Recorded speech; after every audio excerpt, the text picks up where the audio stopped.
New South Wales's worst fire emergency in a decade shows no sign of relenting.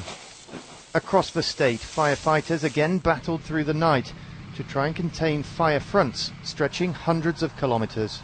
The fires that we're dealing with are just enormous in size. The State Mine Fire, which encompasses through Lithgow all the way through to Bilpin, is about 305 kilometres around. They'd been trying to capitalise on the cooler weather of the last few days.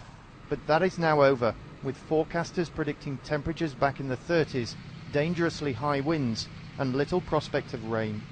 I've been briefed this morning about forecasts in relation to the weather for coming days, and whilst it's true that the weather on any day is never good at times like this, it's also clear that the weather forecast, the weather modelling, suggests that the weather's not going to be as good as it had been previously anticipated. In the Blue Mountains to the west of Sydney, hundreds of people have already lost their homes. Many more have been warned to flee, leaving everything behind. I'm hoping that it'll be all right with the firefighters up here. They've been so wonderful and they do such a great job for everybody. As the firefighting effort continues, investigators are looking at whether any of the blazes were started deliberately. 2 teenage girls have already been charged with starting one small fire.